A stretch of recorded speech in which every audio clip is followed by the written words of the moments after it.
Hello, everyone, and welcome to episode 52 of the All in Football Fantasy Premier League podcast. I am your host, the self-proclaimed FPL Guru, Alex Rex, and joining me today are my usual suspects of Barry Stokes and Scott Williams. Barry, how are you today?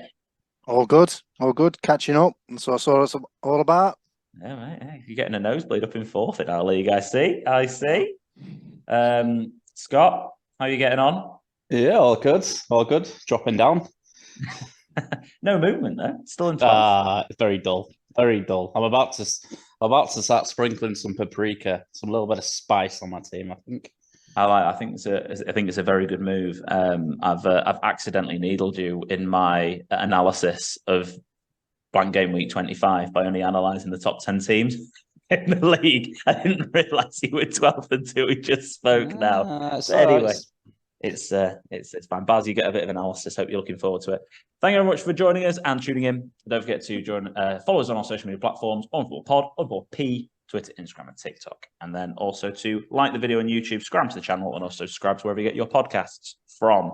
Right, let's get started. Because last week we had one game left before we announced the manager of the week. It was Manchester United versus Leeds United. And somebody had Nonto up front, and his name was Jeffrey Belcher.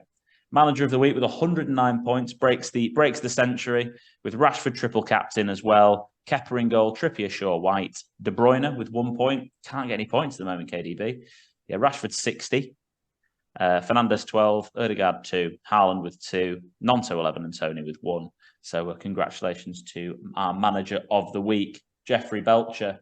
If we look at the league at the moment, with one game left to go, which is the biggest game of the season so far, without a doubt, Arsenal against Manchester City tonight. I've got your predictions. That's your predictions, listeners, to tell you about in a second. We have, I think it's a three-way tie at the moment for the manager of the week. One of them sat right here. He's wearing maroon. Is that maroon? I think it's maroon. 67 points, Barry. Just talk us through your game week. Talk us through the players. Who's been good for you and who's not? I think the double Manchester United defence has done well for me there, because I was umming and ahhing about putting James in and I missed the deadline. So I'm pretty grateful I did miss the deadline, to be honest. But yeah, transferred Almiron out, got Saka in for double game week. Yes, Almiron scored, but Saka got an assist and he's got another game. So, and then obviously Mitrovic is annoying me. I'm going to potentially get him out, not this week, but next week. I'm actually saving a transfer and having two. But how much have you got in the bank? Quite a bit, to be fair. I think I've got at least 1 million or something like that. Can you get to Felix? Ciao, Felix. I don't know. Mitrovic. It's just interesting, because we'll touch on Chelsea in a bit. Because Mitrovic has actually gone down in price, now 6.9. Is it? I think Felix is 7.5. So I think you can get there, which is good. So, but yeah, you've got Mahrez tonight and Haaland, captain, of course, again, to still go tonight potentially if he's fit to play. So you've got Zinchenko, Saka, Martinelli, Mahrez, and Haaland still left to play, which is exciting.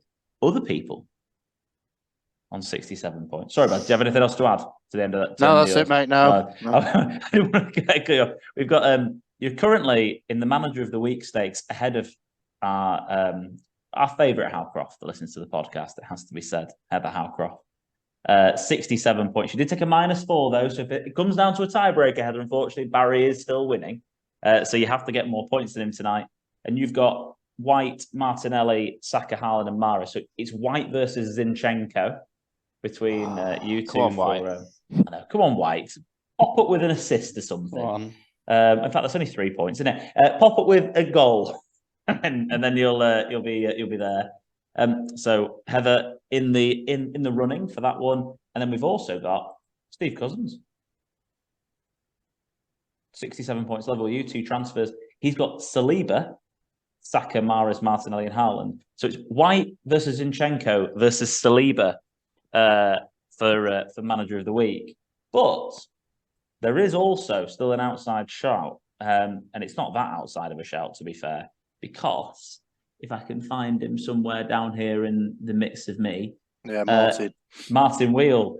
Now, Martin's got Gabriel, Saka, Erdegaard, Mahrez, but Haaland's his triple captain. So if Haaland plays tonight, he's only a point behind. Martin could end up taking it. It's all very close. But as expected this week, everyone's quite. There's like you could throw a blanket over most teams this week in terms of the point scores. I mean, David Byrne with 41. Sorry, Dave, to rip you here. 6.2 mil, but you've Kanji with his 1 point, but you've got Saka and Ketia as well as De Bruyne and left to play. I mean, that's probably like one of the lowest scores. He's got triple captain as well, I think. Yeah, so he's playing as triple captain this week on Haaland. So you kind of throw a blanket over most of the scores of the people who have bothered doing their teams this week. But your predictions as listeners for tonight, and you'll listen to this after the game's finished, but it was dead equal on our Instagram poll between City win, Arsenal win, and draw. 33% of you went for each of the options. That's how tight everyone thinks it is. I personally think it'll be a draw tonight. That's what I think will happen in the biggest game of the season. Baz, what's your prediction for tonight? Which is always nice and bold to get. I think it's going to be 1-1. What I think is going to happen. What do you think? 3-1 City. 3-1 City. Scott? I've gone 2-1 Arsenal. Complete split again. This is it though. I think everyone really does feel this way about it, don't they? It's going to be. I fancy Arsenal under the lights. Biggest game for them in 10 years. Yeah, let's be honest. It's bigger than any. Let's be honest. It's bigger than any FA Cup final they've had. They've won a lot of FA Cups in the recent years, but they want to get back to that summit of winning the Premier League. This is huge for them. I think they get over the line because I think we're going to touch on a bit later on. City are still not really themselves. I don't think too much. Well, I agree entirely. It's so big. I mean, if they get to 6 points clear with a game in hand, now I know there's still 16 games left to go and 15 for City, and that's a lot of matches still left to play.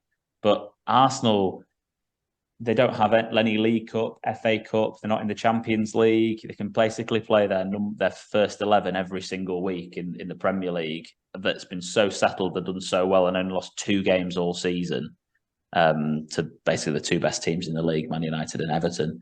But that's what's happened to them. And, you know, they can go into that next game with City, which they've got to play in game week 30-something, and they've got a lot of pressure off them. So whereas City win, they go top. It's just such a big game. But I hope everyone enjoys it tonight when you listen to this on Thursday. It wasn't a bore draw and a 0-0. Announcements that have happened since we last spoke, friends that listen to the podcast. Double game week 27 has been announced. So Brentford, who it's classic, isn't it? The 2 teams that blank in game week 25 have double game weeks in 27.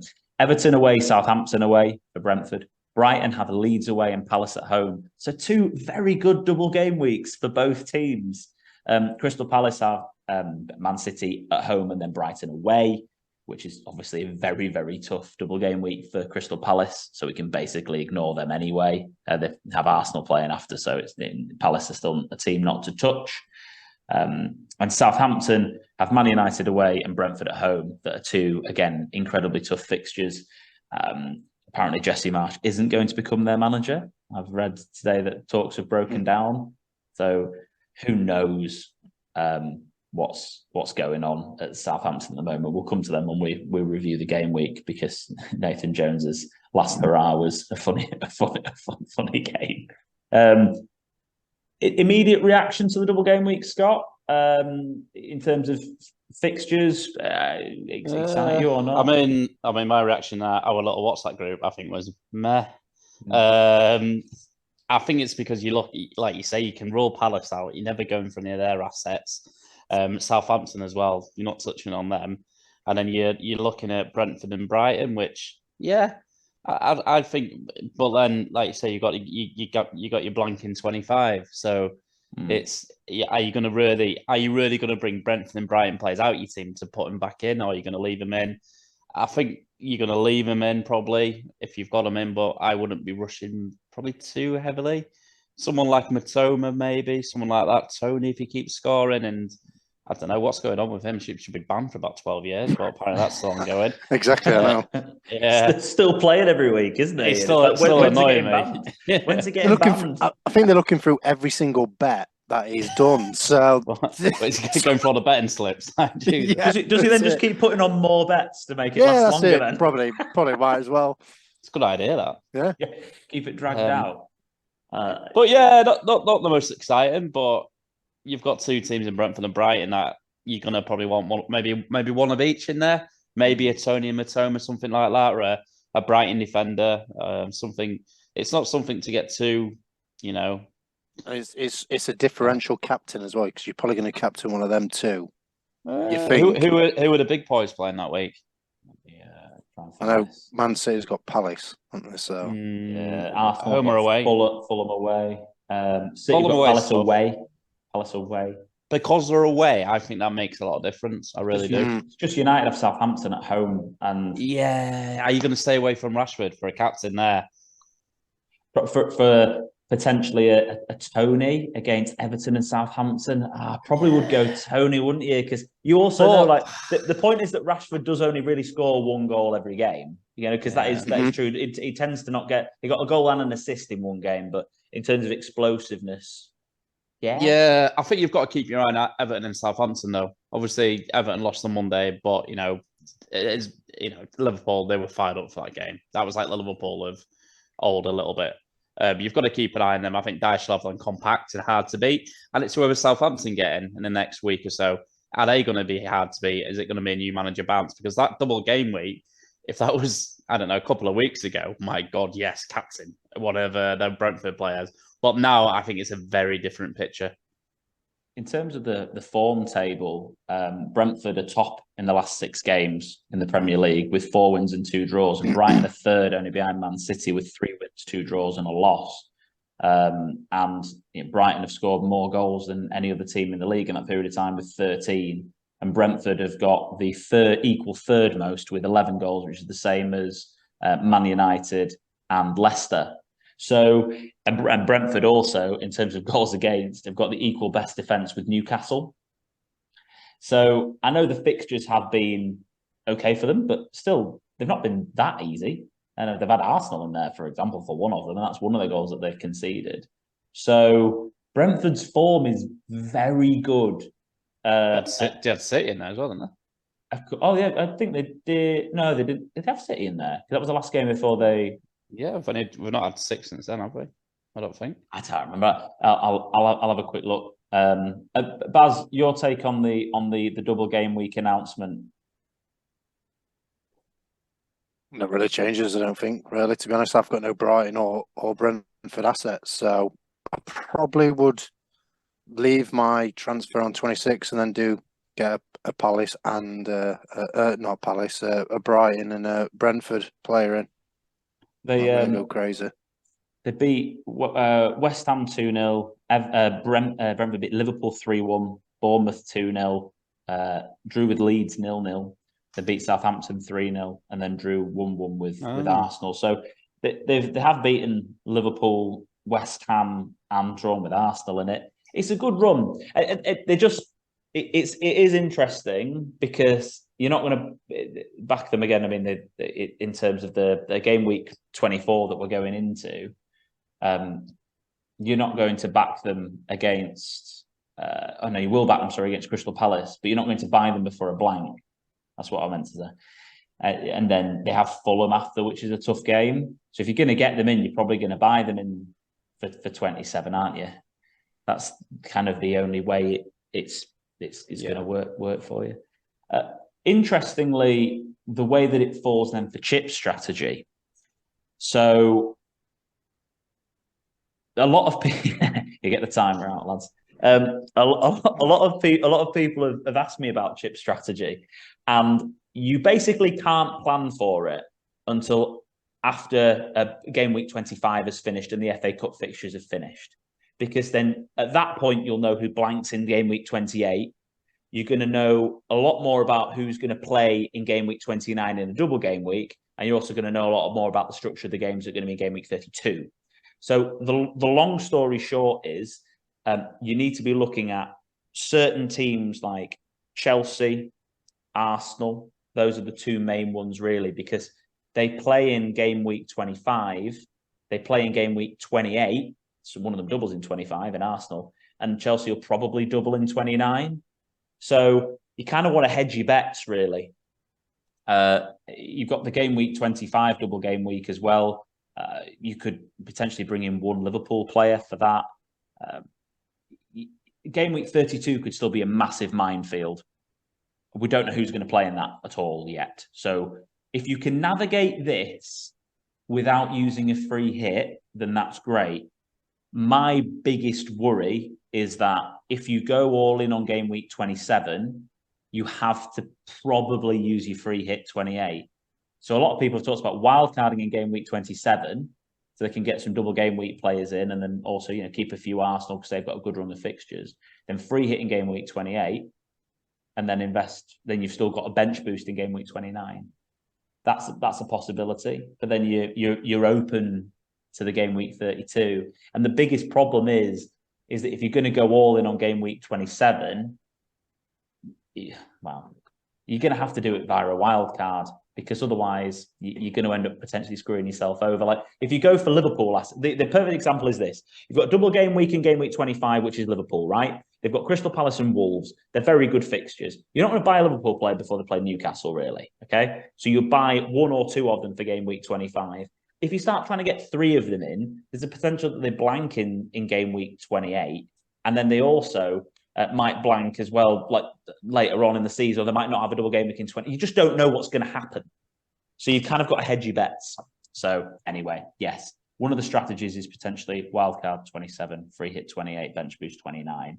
I don't think that's a bad strategy, but it does leave you open to being screwed over a little bit later. I actually prefer the strategy of don't go all in on 27, navigate 28 without a free hit, bench boost 29, and then free hit in 32. But we'll get to that after the game week 25 deadline, because that is when you'll have a fuller picture. Hope that makes sense.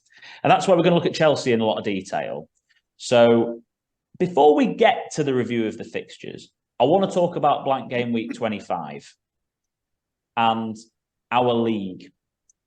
And it's quite exciting at the top of the mini league. We've got 100 points, 102 points separating the top 10, and quite a wide number of potential strategies that are going to happen here. So Cully's got five players blanking in game week 25 and one injury. DC's got 4 blanks and he's already used his free hit. Sandeep's got 7 blanks. Yeah, 7 blanks for game week 25, which is pretty intense. Barry, you've got 4 blanks and an injury. So to navigate, which is interesting. Before I move down this list, Cully's used his wild card and triple captain. Dan's used his free hit bench boost and triple captain, and Sandeep's used his wild card, triple captain, and bench boost.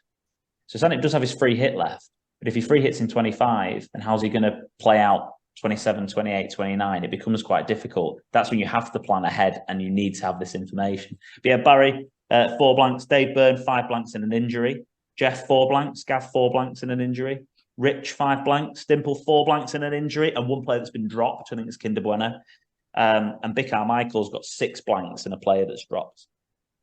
Big Carmichael, by the way, has only had 2 red arrows since game week 5. That's absolutely incredible form, by the way. So shout out to Big Car for his consistency of chipping up that league table. Game week 25, Barry, I'll come to you because you're on the podcast, of course. What's your plan to navigate? What are you thinking? Who are you keeping? Who are you getting rid of? What's the plan? I am getting rid of Mitrovic. And but he plays in game week 25. So what are you going to do with players that blank, and also injuries potentially? Yeah, but who else is blanking? So you got Manu, you got Shaw, De Gea, Trippier, Rashford. Yeah, Patterson will probably be back, and he's got a double, so I might just keep him anyway. So I will have obviously 3 at the back. He's back in training, to be fair. I did hear Yeah. that. So He's got to work his way back into the team. But that's all depending on that. That's why I'm banking a transfer, just in case he's not fit, and I have to transfer him out and get rid of Mitrovic, because I'm looking at that. But that's my plan. Still going to keep Shaw, De Gea, Trippier, and Rashford. They're going to be my bench. Okay. And then go from there. Really. That's. Makes sense. Makes sense. Depending on Patterson's injury, if he's in, great. If he's out, then Pereira and Mitrovic will be coming out to Fulham. Fair enough. No, it's interesting because people have just got to think about this and then. I'll be transferring a Wolves midfielder and maybe Nunes if I can afford him. Okay, going for touch of the Darwins. Did get an assist because Pickford let Salah score. Yeah, so we'll touch upon that. Very nice of Jordan, wasn't it? Yeah, it's just, again, if somebody's looking at buying players, for an example, to navigate this process, you've got to look at teams like Villa, maybe an Ollie Watkins or something like this for game week 25, Everton, Palace, West Ham, Bournemouth, then a potential double game week in 29, and then Forest in 30. You've got no chips. He seems like a perfect sort of player. Again, Tyrone Mings is going to play every game, potentially, a cheap defender, to bulk up your squad. They're the sort of team you need to be looking at. Chelsea, again, we're going to... Bailey, midfielder, is it still 4.5, Bailey? 4.4 now. Oh, was it? Wow, yeah, 4.4. Okay. So again, Buendia seems to be quite key to the way they want to play, I think, as well. So like any of these sorts of guys, they're interesting to get involved with. You're not really going to want to invest in Bournemouth if you can help it. But again, Chelsea are a team that play all the way through. So let's get to the review of the game, shall we? So Scott, you watched Chelsea against West Ham. Yep. Impressed with Chelsea? First half, definitely impressed with Chelsea, yeah. Can you hear me okay? Yes. Yeah, perfect. First half, really, really good. They should have been 2 or 3 goals up at half time and had the game dead and buried dead in there. They were all over West Ham. They looked really good in that final third. I thought Enzo Fernandez played fantastically. He's kind of pulling the strings a little bit in that midfield. Probably played a bit more attacking than I expected to see him, actually. Havertz, I mean, the goal was class for João Felix, but Havertz played really, really well there as well. And yeah, João Felix looks like quite a player, doesn't he? You could see by Potter's reaction when I think he had a couple of goals this rolled out because of tight offsides and things like that he knew that they needed to get a second or third at West Ham away. You needed that, especially with how they've been playing. But yeah, I definitely saw a lot of improvement. I feel like he's getting to know his best starting 11 now. They looked fairly solid with Thiago Silva and Bashir at the back. So yeah, I thought they were getting there. It'd be interesting to see, what they do. Are they playing tonight in the Champions League? I think they are. I assume so. Yeah, interesting to see what they do there. But getting there, I think they've just got to stick with Potter. I think he's a really good manager. Not become a bad manager overnight. It's going to take any manager time to, integrate all these players as well. But yeah, I first time I've properly seen Endo and since the World Cup and João Felix and Havertz. I thought they were all doing really well there. I think they need looking ahead a bit to the summer. I think they need a bit of a clear out. People that doesn't fancy and whatnot. But yeah, I'm getting there. Bashir's not in the Champions League squad. They're away at Dortmund tonight.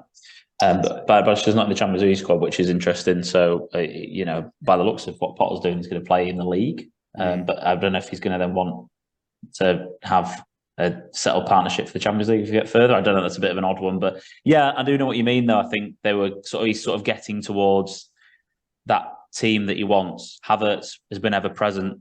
Felix, I think everything went through him. Yeah. When I watched the game, looked good. Mudrik's obviously looks like a quality player. It just needs to fit in, etc. And then his back four when Kukureya's out and Chilwell's back and fit. Again, it was 60-something minutes. They got subbed.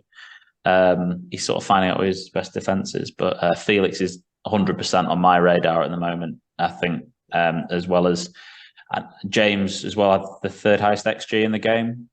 Yeah, they're interesting. Baz, your take on Chelsea assets? I think they're missing the vocal point of a number 9 up front, but what they do well is Havertz and Felix rotate that position. So one of them becomes a false 9 and the other one fills that void. So it's quite difficult to defend. But apart from that, I think everything what Scott said's good. There's no really else from that. Obviously, I can see them improving. Obviously, they have to really because they spent all that money, to be honest. So yeah, they can't. You think that they can't just keep staying where they are, or P45 for Potter? Unfortunately, that's it. You know, they'll have to start improving relatively quickly, but they're showing the signs of it. And I think at the end of the day, it's going to be tough for them to get top 4 from where they are at the moment. But Southampton at home, Spurs away, Leeds at home, Leicester away, Everton at home, and Villa at home. And that 29 will potentially have a Liverpool fixture thrown in there as well for a double game week. So Chelsea, for me, have excellent fixtures. They play in all the blanks. They are the sort of team, you can see Enzo's on the ball a lot. I think Felix is going to be a good additional striker. I think generally my recommendation to everyone this week would be to try and bank a transfer either this week or next week, because after the game week 25 fixtures are done before the game week 26 deadline, technically, according to the Premier League website, we should know all of the fixtures for April. You know, so that includes blank game week 28 and also potentially double game week 29. So if you can bank a transfer over the next 2 weeks, definitely do it, because you're going to be in a much stronger position going into game week 26 with a lot more information. But if you're looking at a player right now or a team right now to invest in game week 25, like I've got 2 free transfers this week, so I'm going to use one of them. I'm probably going to either bring in like João Felix, Reece James, or Kepa. It's probably going to be one of those players that comes in for me this week, because I want to have a player in 25 for one of the players that's going to blank in 25, obviously. And I want to try and navigate 28 without using a chip, preferably. What I would say is, if you're top of your fantasy football league, you do not want Chelsea, you do not want Liverpool to start showing form, because that casts a wider net for people like me and you, Alex, that trying to catch up, where we can dip into Chelsea, we can dip into Liverpool. Because at the minute, I would say the last few weeks, it's been a bit boring because everyone's had free Chelsea, free Arsenal assets, free City assets, Marcus Rashford, Shaw. It's been very samey. You want a bit of differential, don't you? So I love the fact that Chelsea and Liverpool are just showing a little bit of spark. It's impossible to catch up when it's perma-captain Haaland, and then everyone's got Trippier, Shaw, Rashford, Martinelli, whatever. It becomes like a 3-player game. Yeah, you've got to try and use to catch up with a few tiny little tweaks within that. So yeah, from me, up to 1.6 mil OR. Thank you very much. 1.6 million overall. What we're doing when you crack that billion? We're gonna go. Do you know, a bottle of champagne? Oh, a bottle of Lance on the pod. Up from 7.5 million in game week 2. Thank you very much. So just grinding. But at the end of the day, I think you're right. It's really, really good for the game that more players are now becoming an option, and not good if you're top. I know what it's like sitting top of the league, and you're like, it's great when it's samey, because you get the same points every week, and you're going to keep being top. It's hard otherwise. But quick word on West Ham. Other than is Souček their new goalkeeper? I'm not. He was added to the game. He's 4.5 goalkeeper. Yeah, bring him in for a blank game week. But other than that, for West Ham, thoughts, Scott?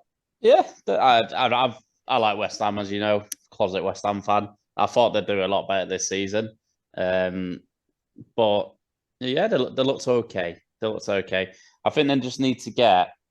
It's just a lack of goals from, isn't it, at the moment? I think they need to keep Jared Bowen in form, because he's certainly someone that you could look at, sort of fixture wise. But yeah, that Souček one was an absolute disgrace. It was on BT Sport, I think, and they brought, whatever the ref is, Peter Walton. Peter Walton on straight when he was like, yeah, clear cut. And then it's the fact that they looked at it for about 2 seconds and went, nah. It's like, what? How is that not a penalty? It's ridiculous. It's so funny because he just dived. Dived on the ball. At least that one's actually down to some sort of interpretation, other than some of the facts that were missed off later on that we'll have to touch on. But Emerson as a cheap defender seems to be pretty nailed when I listen to West Ham fans. Also, Scott, what I will say, listen to the Diary of a CEO podcast, and David Moyes did it with Stephen Bartlett. It's a really good listen, and he talks about this season with West Ham, and he basically says, look, we knew we did well, but we were on sort of like a bit of a knife edge with the team, really, and we knew to progress to the next level we were going to have to rip it up a little bit, bring players in and integrate. They kind of knew at West Ham that this sort of season might happen. Yeah. So there's no threat to Moyes' job here. They're fully backing him, and this is where they're at. Famous last words. But Emerson, cheap defender. I completely agree about Bowen. Soufal again, another cheap defender. Got some really cheap wing backs when they get stuck into some better fixtures. But yeah, Spurs next for game week 25. They've got Forest at home. Then they've got Brighton away, Villa. Potentially City in 28, but that's probably going to end up being a blank, I think. But again, decent enabling options. I need to sort out these tabs. I'm already doing my own editing by clicking through these things. It's the first one though. Like, what am I doing? Right, Arsenal Brentford. Barry, Trossard scored. Yeah. That Martinelli done, is it? Yeah, I think he's done. I think Trossard's going to start tonight. I think he's going to start. I've been saying it for a couple of weeks now. You keep pushing him. It's like me and Zinny. Like, yeah, Zinny and Trossard. Yeah, they're going to be like best mates. But yeah, it's Arsenal was outplayed in that game. Brentford looked the better team. Could have been saying Arsenal are hard done by with the decision, but Brentford deserved at least a point in that game. Tony absolutely bossed it. I think Arteta's was gutted that Tony wasn't banned. Yeah, obviously I'm surprised that Raya made obviously 6 saves because I didn't realise Arsenal had that many chances, to be honest. But yeah, I think Brentford looked really good. You could tell they were at the top of the form table. They're full of confidence. Everything comes through Tony. So yeah, definitely worth getting one of them in, and Martinelli, I think, is on the downer. It's amazing, isn't it? Because I agree with what you said then, Baz. Watching the highlights, listen to the game on Soccer Saturday as well. Seemed like a really even game. If not, Brentford certainly did, like you say, deserve the point. But stats can be amazing, can't they? 70-30 possession-wise to Arsenal. Yeah. 23 goal attempts to 9, 7-2, 10-4 shots off target. But stats, they're good for certain aspects of the game. But really, you've got to watch the game and listen to it. And yeah, I think they did a piece, didn't they, on Antonio Match of the Day? And yeah, he's so key to that Brentford team. They've got to fight to the end to keep him not banned out there, really. Didn't they say that Saliba won 0 out of 10 aerial duels in the game? Ridiculous. He's massive as well. He's massive, and Tony just won all of them. But do you want to do the VAR thing, Scott, or should we just? Yeah, I made it. Another shocking decision. Had 2 games, 2 bad VAR decisions. It took them long enough anyway. Why not just spend an extra minute getting the right decision? We wouldn't be sat here saying, "God, that decision took a long time." Would have moved on from it. Mm-hmm. But they got it wrong. It's so bad. It's just a really, really embarrassing. They just didn't even check. They never even drew a line, though. They never even checked it, did they? I must say, Arteta's response is very classy. He's not moaned about it. He said, what do you want from it? And he went, well, I want 2 more points, but I'm not going to get it, so I'm just moving on. So fair play to him. A lot of managers would be still moaning about that. They can't do anything about it. Move on. Yeah. That leads me to my differential. VAR is going to be my differential this week. Big derby, this one. Palace Brighton, the biggest derby that there is, that M23 is. They hate it being called that, apparently. The fans. It's I know it's more than the M23. I know it's not that close. I know they've had a history and this, not the other. Solly March, well done, Sandy, for your differential last week. You picked out with the goal. Even though I'm glad we got the VAR out of the way at the beginning. The Estupinian should have had potentially goal and an assist, shouldn't they? Yeah. They just didn't draw the line to the right bit. Is that what it was this time? Yeah, it went on Gay. It was on Tompkins, I think, or something like that, all the way around. It was like, what? Yeah, I know, but it's just ridiculous, isn't it? Like, just come on, you've got all this technology, you're using it wrong. Yeah, it's Palace for me, no assets. I'd still look at from an FPL point of view. I think Estupinian's obviously proven himself at 4.6 to be a good defensive option. Again, another assist. That's 3 assists in 3 matches. Should have obviously had a goal as well. We've got to say that the finish was like watching me play 5-a-side. I think it was a terrible kick, but it went in. It went in though, didn't it? It was an awful finish, but it still went in the goal. And Solly March continues to contribute. I think Alexis McAllister had like 10 shots in the game. By the way, he's playing a lot more advanced, isn't he? Mm-hmm. He looked quite interesting as a differential shout if you wanted to look at Brighton assets, and I'll be looking at him in draft. I think it's somebody like that's quite good to bring. Nah, you won't be looking at him in draft, mate. Well, have you got him? Yeah. Never mind. But yes, so good player to have in draft, Scott. Yeah. And again, we've touched on Brighton already, but plenty of assets there. Matoma, a little bit of a quieter game, but still had a couple of shots. Any further thoughts on Palace or Brighton before we move on? Nope. No, good. Fulham Forest. Solomon scored. And how good was Willian? Oh, unbelievable. He had a right. It felt like it was 23 again. Yeah, he was just tormenting the Forest defence. They didn't know what to do with him. It was just a joy to watch him. I'm ashamed I didn't watch all the game or player cam back in the day. Oh, player cam! That'd have been a great shout on that one, and I was gutted Mitrovic missed his shot. But Willian, I've got him in the draft. I think that wasn't the only saving open my draft team. I've got about half of the Chelsea team and Willian. But yeah, I think Forest looked quite blunt. Didn't know where they were coming or going with that. I think, but Forest are always good at home. Yeah. Away, it depends on which 11 turn up. He's got that many to pick from, and I suppose it didn't really help that both the centre halves got injured in. What was it, the first 10 minutes? 7 minutes. I think that hamstring, wasn't it? Double hamstring. No. A double culling. Like the earliest 2 subs ever in the Premier League history. Yeah, so I agree with you, Baz. Though this isn't a game that's going to keep. It's crazy, isn't it? Forest looked at this. Forest fans were like, "God, it's going to be a massive game." As it turns out, not, because Fulham are doing so well. But it's going to be Forest's home form that keeps them up, not their away form. Also as well, Alex. Great shout for your Ream as well. Yeah, for your differential. Ream came up with his 3 bonus points. And yeah, you're totally right, Scott. The last 6 games at home for Nottingham Forest, they're 4th in the form table, which is ridiculous. Like, they're above City, Liverpool, Brentford, Brighton. Whereas the away, they are down here in 16th, along with Chelsea, who haven't won away from home in their last 6. Wow. Funnily enough. And their next game is against Southampton at home. I thought it was Tottenham, but it's Southampton at home. But they've got an away game in there against Spurs in 25, I think. Is it away 25? Yeah. Game at 25 is away at Spurs. Well, they've not won away from home in a while. So, yeah, interesting. Andreas Pereira getting a nice assist again. Ream doing bits. Martin Wheel, Robinson, ripped you for it last week. Thought it was a terrible shout. Oh, one sec. Show us that bench again. I know. This bench is awful. We've the stupid Tony and Robinson we've touched on already. I was like, I can't help it, Martin. I'm really sorry. Wow. But where's your bench? Put your bench boost, your triple captain, lad. Yes.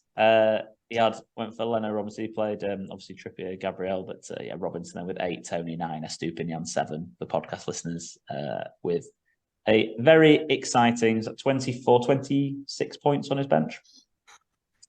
That'd be a tasty bench boost. Anyway, moving on. Can I tell you about Kelechi Iheanacho for a minute? So, he's got, and this is a stat I've heard, by the way, on a podcast I listened to today. He's got the 10th best goal scored per minute played in Premier League history of players that have played over 150 games in the league. Like a goal over 115 minutes, I think it was, 112, 115 minutes. It's something ridiculous like that. I think he's the 10th most prolific player per 90 in Premier League history. He got a lot for City, didn't he? So I always come off the bench and seem to get like a goal late on. It's mental. When he plays, he scores. I mean, his last 2 games, he got like 12 and 15 points. And he got goal, 2 assists, and then I think this one was near enough the same, a goal and an assist. It was so he's got to be a shout moving forward. I mean, don't get me wrong. When you look at the fixtures for him, that's the only problem. But as Scott says, don't his resolution from last year was like, don't look at the fixtures, look at form. Yeah. What I will say as a Man United fan, just to get my 2 pence in before we talk about the Leeds game, but this is the sort of game which I would worry about for us, which is why we're not in a title challenge. Because we've got Barcelona on Wednesday, then we've got the Leicester game, then we've got Barcelona, and then we've got Newcastle, and then we've got Liverpool away. And this Leicester game in the middle, we've got loads of injuries. It just feels like that game where he's going to play Shaw and Maguire at centre half again, and Kelechi's going to have a field day. It's with Maddison, because we haven't. I mean, Casemiro is suspended still for that game. I'm pretty sure. Yeah, he is still suspended for that game. McTominay's injured. Sabitzer in front. I wouldn't be put off buying Iheanacho for the Man U game, but they do play Arsenal the game after that. It's very inconsistent, that Leicester run, isn't it? Yeah, it's really annoying, isn't it? Yeah, swap Southampton and Chelsea around with something. Then you could look at maybe getting them in 27. It is annoying, but at the same time, remember Kelechi from like a season and a half ago, 2 seasons ago. Honestly, draft. Woohoo! It was good for me in draft. The lad just went nuts, didn't he? He scored so many goals. There's quite a lot. I mean, they're going to blank in 28 as well. So they've got Man United, Arsenal, Southampton away, Chelsea, blank, and then probably a double game week. So from game week 29, when they double, he's top of form for the whole of the game, by the way, collection note. When they double, if this is gonna work for fixtures. So when you're looking at the screen here, just forget that game week 28 game and pretend that says 29. It's probably going to move into 29. Then they have a double game week 29 against Brentford Palace, potentially. Then they play Bournemouth, then they have City. But then they have Wolves, Leeds, Everton, Fulham. So they have a nice run there. It feels like that's probably the time you're going to get involved. I can see Maddison in actually going into a lot of teams. If you did want to try go a bit differential and go for him a little bit earlier, you can do. It's just tricky, isn't it? Because the 2 games that he's delivered in are Villa away and then against Spurs. So they're not the easiest games. Anyway, good old Kelechi. What a chap. Maddison looks good, doesn't he, Scott? Very good. Very good. Back to his old ways. You know what I liked about him on Saturday as well? They gave him the armband. And he seemed to love that. I think he tweeted about it as well. I didn't notice that. He tweeted as well. He was like loving leading the lads out today. And it's just one of those players that's clearly embraced it and just potentially take him to that next level. But yeah, Maddison, there's always periods of the season, isn't there, where we sit here and go, we're going to have to maybe get Maddison in. Again, I don't think we're going to be jumping on it those next 2 fixtures, but certainly that run there, you could see yourself getting. I could see myself getting Maddison in more than Iheanacho. I feel like for that run, you kind of need Iheanacho to go off form now. So he's back in form then. I don't feel like he's going to be in form for the rest of the season. I feel like he's too patchy. Yeah, no, I get that. And their team they played was Suter and Fass centre half. So they brought Suter in to start. Yeah, as well. Mendy, who scored an absolute worldie. First goal, wasn't it, for the club? What a goal! Worth the wait. Dewsbury Hall, but then it feels like Tete, Madison, and Barnes is that three as well with Ian. It feels like Brendan's been tinkering all season, and it's just starting to get to a point now where he's hopefully got that team sorted out. Spurs, I'm going to say it now.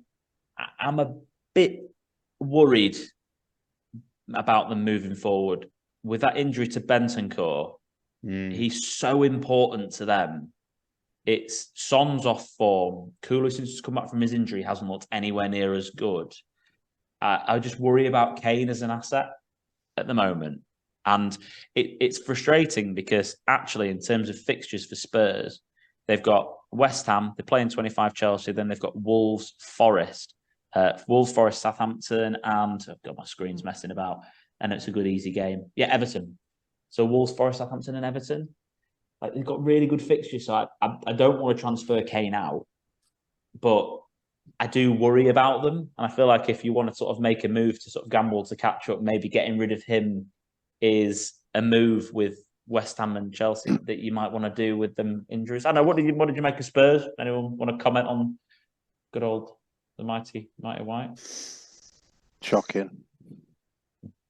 Yeah, I mean, you beat City, don't you? And then you go and do that against Leicester. All I would say is, I don't know if you boys watched. I watched the Spurs Champions League game last night against AC Milan, and it's one game only. But I must say, Harry Winks, not Harry Winks, bloody hell, he's playing in Italy. Oliver Skip, and Sarr. They were brilliant last night in that midfield. Don't get me wrong, it's one game, and we can all be brilliant for one game. Alex, I think you could go pull the strings with Fred against Barcelona tomorrow night, mate, if you wanted. But thank you very much. You could. They looked okay, but I don't. I think you're right. I think it's going to be too much for them. Like Ollie Skip's 22, Sar's 20. They're missing a lot of experience in there. With Bentancur, obviously Højbjerg will come back in. But it is a bit of a miss for him, and like you say, Son looks well off it. Kane looked really good last night. Everything good was coming through Harry Kane, but I agree, it's not really Kane being off form. It's the people supplying him that seem to be coming off a bit, and it is one I've looked at. I nearly brought Kane out the other week. Do you bring a Kane out for Darwin Núñez? Yeah, but it's the thing is again, like, and I mean, this is. I'm talking to you here, and I'm still quite a long way behind you. But what have you got to lose? Like, you're 100 and something points off. Like, at the end of the day, and this is a genuine strategy here, by the way, for when we look at chip usage and stuff. And I know this is a funny one because it frustrated you last year. But why not just throw the kitchen sink at it, do a load of differentials? If for the next so many weeks, if it works, wildcard 27, free at 28, bench boost 29. And then play out the rest of the season if you've got to within like 50, 60 points at top. If it goes absolutely pear-shaped and terrible, save it for the cup. So at game week 33, right? You could play it that way. I'm still trying to build my way up my work mini league at the moment. I still think I can cash. I definitely can't. I'm so deluded. The only way you can cash is get Matty cash in. Your team. I think he can get Emery's team, can he? I don't know. Does he start? No, he's benched at the minute. Yeah, I was going to say it's not great, is it? Yeah, Ward still didn't get a clean sheet, but he's going to come back. He'll be back. Ward. Nathan. Sorry, go on. No, carry on. Nathan Jones got sacked. Scott. That's what I was going to come to you on. I'm not laughing at that. Like, that sounded really evil of me, just laughing at Nathan Jones being sacked. Did he get no points at home in the entire time he was Southampton manager? And then he beat Everton in like a ridiculous game, which was actually a massive game. That's all he did. When you hire someone like Nathan Jones, they need to hit the ground running, or people will just lose faith in him like that. If they'd hired someone with more experience, I don't know, maybe randomly got Pochettino back, he won't be sacked if he'd been on this run. They would give him more time, but they're never going to give Nathan Jones time. He was a decent manager at Luton. He went across to Stoke and failed. Went back to Luton, did well. Oh, All right, Scott. Oh, he's lost it. He's here. But sorry, I just had to cough. But yeah, it was one of those. He's an interesting character. It just, he was never going to get given the time. I think it was an awful recruitment by Southampton. I think if you're in this situation, why they didn't go for Sean Dyche is beyond me. When he was available, why a lot of these teams down there didn't, I don't know. But yeah, never given the time. I think they're in a hell of a lot of trouble. They're absolutely screwed, aren't they? The whole recruitment from Southampton, the buying the players, and obviously the managing appointment was just shocking. Yeah, they're trying to buy young players and stuff like this, but it's not worked. It's just a season to forget. Yeah, they're so done, and it doesn't. And the thing is, as well, like they didn't buy any players that were getting many experience to stay up, did they? Mm-hmm. A game like this where you wouldn't up and you're playing against 10 men, and you go and lose it 2-1, and Wolves had more possession, higher XG. Wolves dominated with a player less. Yeah. You're absolutely done. From an FPL perspective, everyone who thought Bueno was dropped and Aït-Nouri started, then Aït-Nouri got taken off and Bueno came on and played amazing. So just a bit annoying, really, I think, for everybody involved in Wolves' assets. João Gomez obviously came on and scored. Is he 4.5 midfield, I think he is. He's someone to keep an eye on. Adama Traore got his 1 or 2 assists for the season. Bednarek got his usual own goal. He looked like he'd been paid to do that. It was calamity, wasn't it? Yeah. Might be a Richard Dunn. I mean, literally, Richard, he did, yeah, actually. It's literally one save Jose Sa made against, and they had 10 men. It's just abysmal. Anyway, Wolves in terms of assets again, I think Podence wasn't even in the squad this time. He might be injured. Yeah, injured. It's just a bit of a minefield. I really like Ruben Neves, to be honest. If you're going to go someone a bit differential, my week's differential is in the Wolves team. Okay. Are we going to do it now? Should we do it now? Might as well while I talk about fixtures. Go on. Mine is the trap, Adama Traore. Oh, Adama. Scott hates it so much. When we watched that game together, and Traore was the most classic Traore I've ever seen in my life. That's who I'm going from a differential. He's got back-to-back assists. Love it. Why not? Absolutely. Even that's without Jimenez in the team. Do you think Eddie Howe let Bournemouth get a point? Because I know how much he loves Bournemouth, but I don't know about you guys, right? But I didn't watch the game. It was on in the background. I watched it a bit. I know you watched it, Scott. So correct me if I'm miles off here. Tepid, Newcastle. Didn't feel great. Yeah, no, I'd agree with that. They didn't have that. I mean, Wilson didn't play, did he? So they didn't have that little bite up front, which he gives you going forward, especially because he would have been playing against his old team as well. It's amazing how many players cross Bournemouth and Newcastle to say, they're quite a long way away from each other geographically. A lot of players seem to swap between them, but yeah, I think Newcastle have been tepid for a few weeks. I think they've certainly not hit a great, as you can see there, draw, win, draw. They're turning into a bit of they were really entertaining at the start of the season, scoring left, right, and Chelsea, and then they've really gone off the boil. They're a bit boring. And they were keeping clean sheets, not keeping clean sheets no more. No. Someone I know I was speaking to, he had triple Newcastle defence this week. Yeah. Well, a lot of people got done this week because they had like Pope, Trippier, and like Botman, and they played Botman over Luke Shaw because United conceded 2 in midweek to lead, so they went for Botman over Shaw, which I don't think is a terrible move, by the way. I don't. I agree on that one, but I think it's my favourite, to be fair. Yeah, you've got to look at the game, though, haven't you? You've got to be a football mindset and not really think about form and stuff sometimes. It's a 5:30 kickoff under the lights, Bournemouth, Eddie Howe. Yeah. They would have been so fired up for that Bournemouth. A lot of the players would have played under Eddie Howe. The fans would have been up for it. I felt like Bournemouth. I put Bournemouth to win. I thought they would win that game. So I thought they would definitely concede. Look, if it was maybe a 3 p.m. kickoff, maybe a bit different. honestly feel like when it's a TV game and it's under the lights, it just makes a hell of a lot of difference. You look at Newcastle as well here. Obviously, Liverpool next at home, so it's a tough game. Blank, then City. It feels like, I mean, I know they play Wolves and then they have Forest in 28, so they play in 28 and they're probably going to double in 29. So they're a good team to have players from, which is why keeping Trippier makes total sense. You'll have value in him as well. But I feel like a lot of people will get to game week 28 with just Trippier, and maybe Pope as well still. But I feel like triple Newcastle's now kind of gone, and it's a double. So double Newcastle still seems okay, but yeah, interesting one.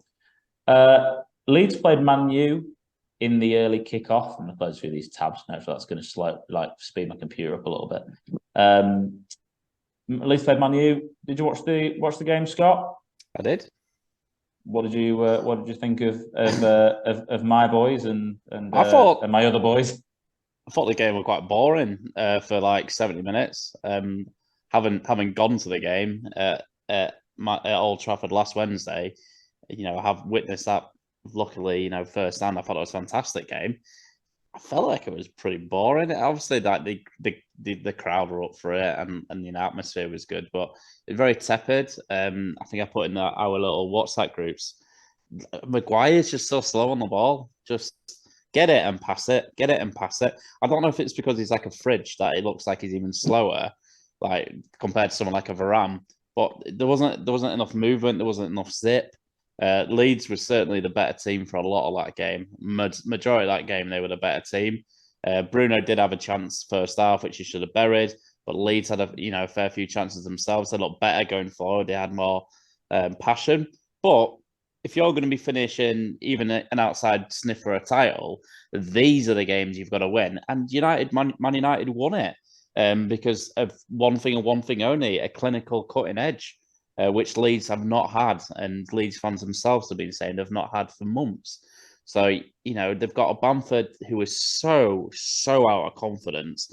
He had a chance where the ball got put into him, and he looked scared to touch the ball.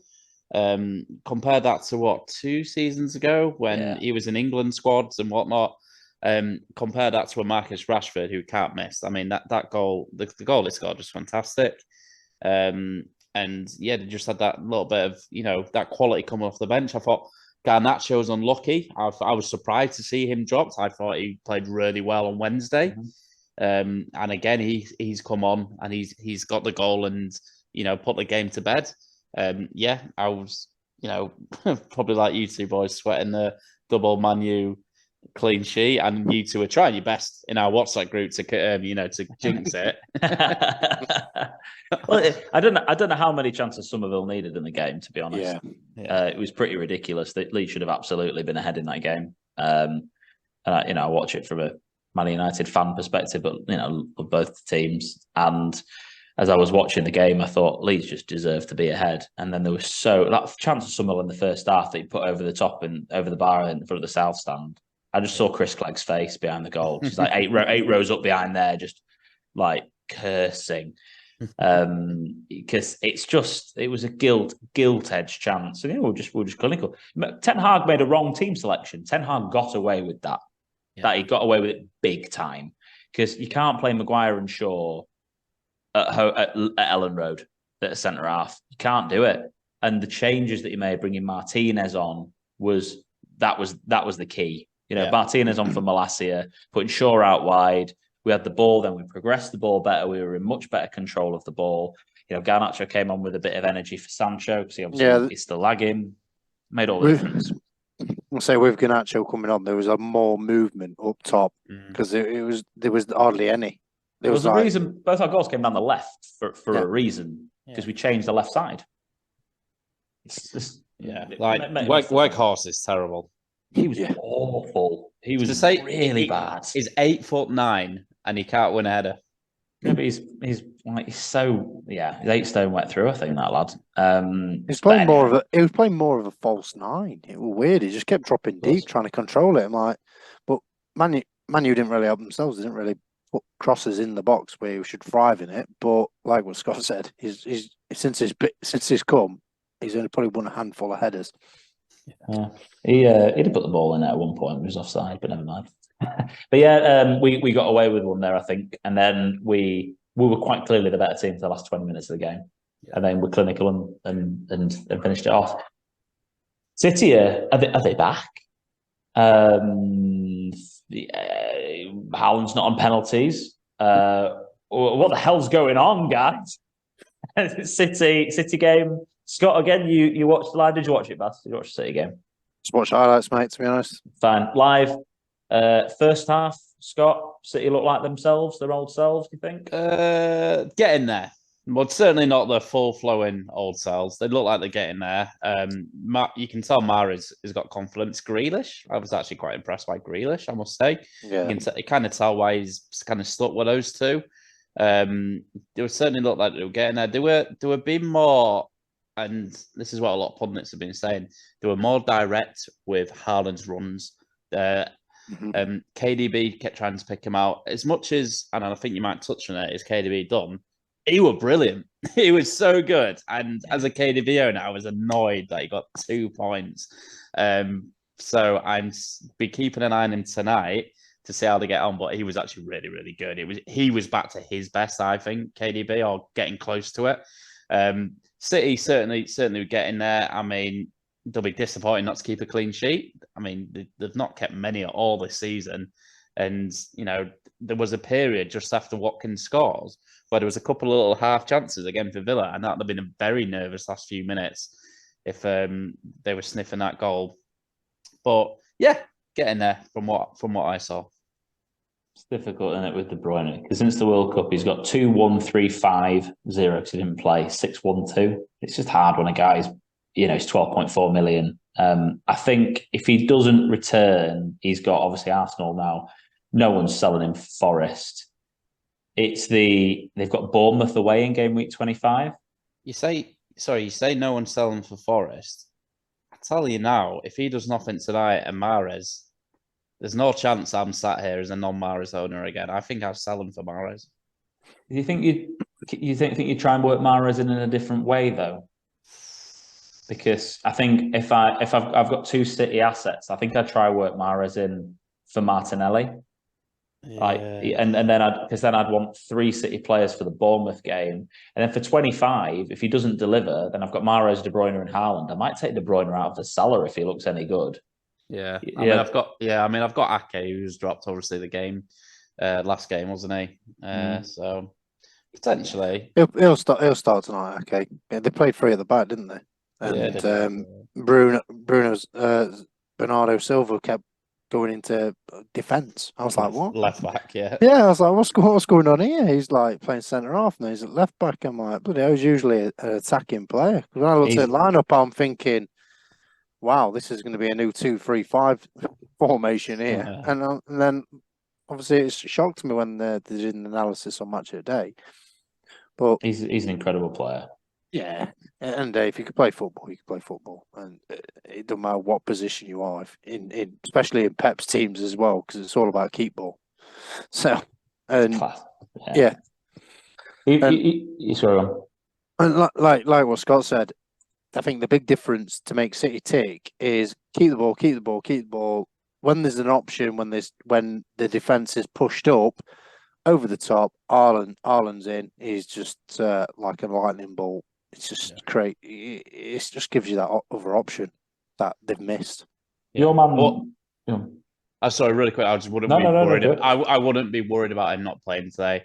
I think it was purely they just didn't want to risk it. They were so he's back in training anyway. So yeah, totally agree. He'll play tonight. He was taken off as a precaution. Yeah. But Watkins, your man, delivering again. He had another chance to score. He's a shout, Baz. Honestly, I think he's really 3 and 3.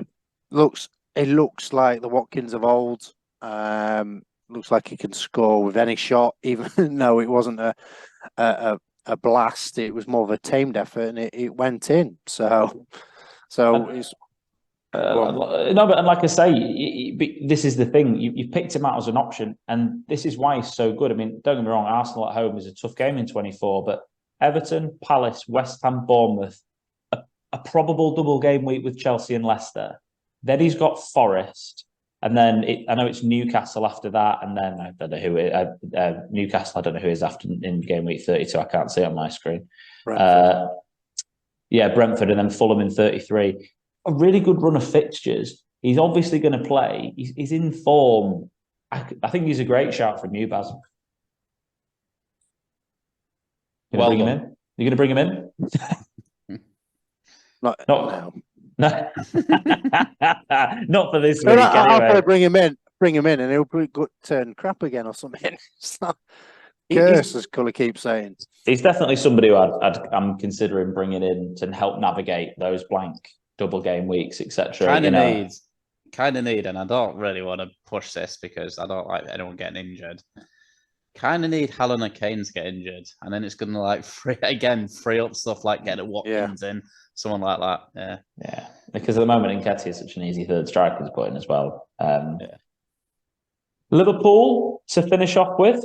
I didn't watch this game. I only saw the highlights. I saw Jordan Pickford. Was he picking up his shopping or something when Salah went through? I don't really know what the hell was going on there. But talk to me about the Merseyside derby, Scott. Yeah, I watched it. God, that sounds so boring. I watched all the football this week. To be fair, I watched Chelsea West Ham and I watched Leeds Man U, and then I watched half of the City game. So, you're not on your own. I just missed this on Monday night.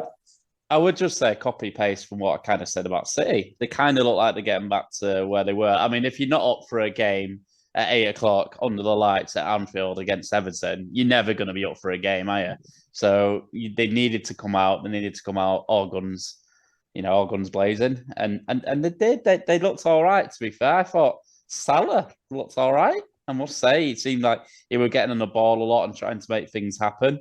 The young lads, I'm not even going to say pronounce his name for me in the midfield.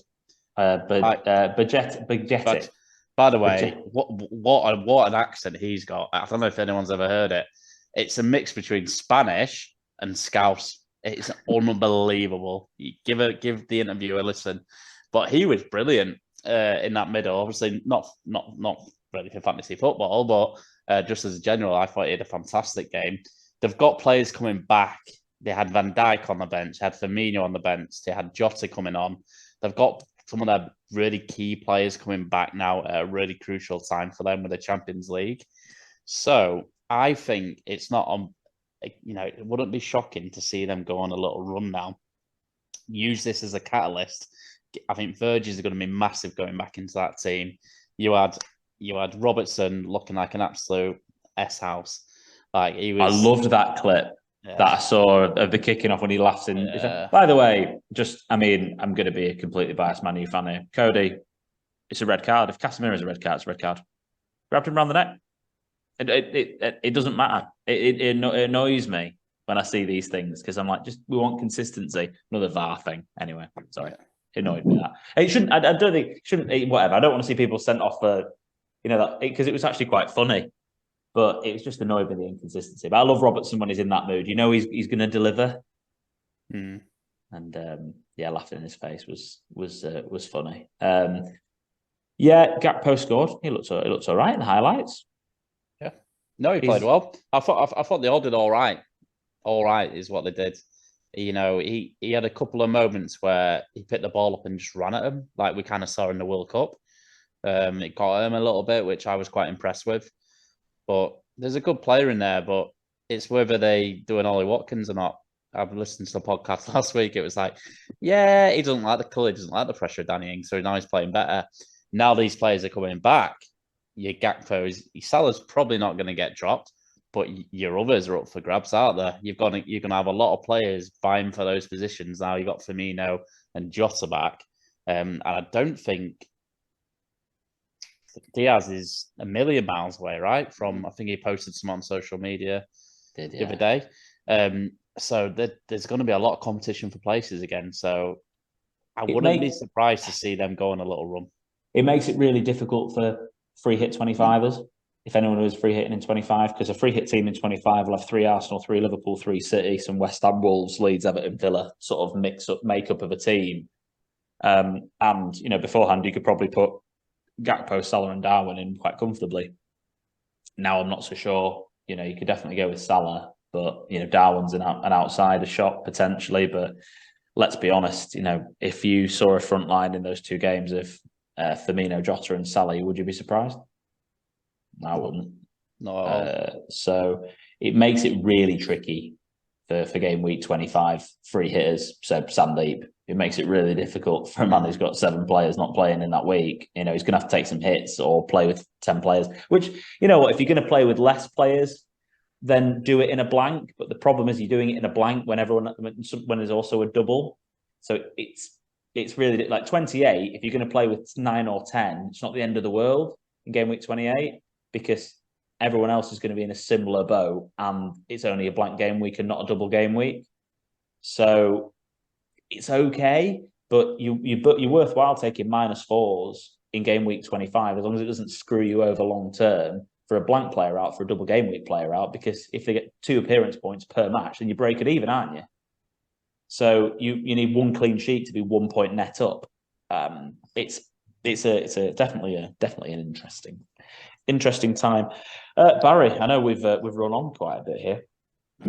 So I know we just like the sound of our own voices, don't we? Chatting away. Differential and also a potential 11 for the week. Yeah, so I picked my differential anyway, Adam Traore. He's not in my 11 that I'd pick. If I had to, it's my differential, but he's not even one of the 11 I'm gonna have in my team. Exactly, yeah, it's one of them. I was tempted, but I don't really fancy him that much because it's just a trap. It's just a trap. You picked him to wide Scott up. That's what you did. Yeah. Oh, no. So 11. Kepa in goal. James, Rico Henry, and then Semedo for Wolves, and then Neves, Rashford, Mahrez, and Maddison. I've gone for midfield, and then I've gone for forwards: Haaland, Tony, and Yao Felix. Gone for that. Yeah. Yao. It seems really. It does seem really boring. Also with this, but like Felix at 1.4% owned. I found it a real almost like a cheat differential pick, but he was going to be my differential pick at 1.4. If I don't want to go for the player that I don't think's like a cheat, I like the sound of going for someone like Garnacho. I think he'll play against Leicester, and I think he's 4.2, and I've written this down. He's 0.8% owned. So Felix is my differential pick, but it's a bit of a cheat, really. So I'm going to go Garnacho. Scott? Modric.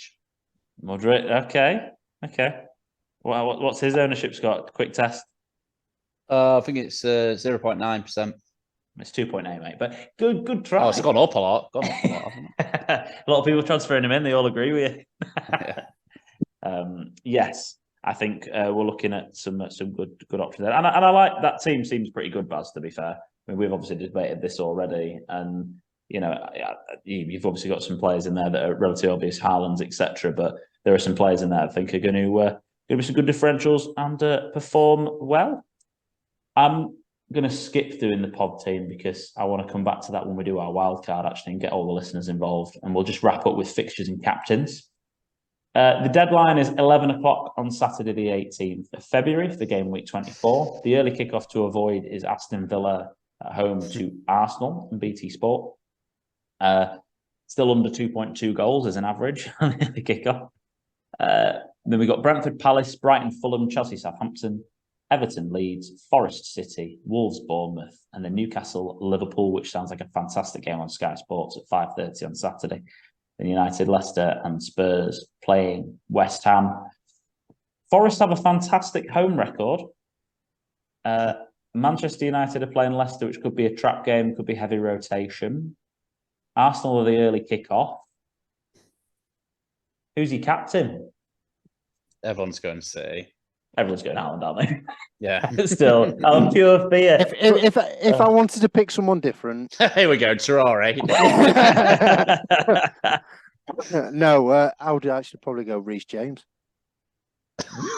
That's such a trap pick as well, though.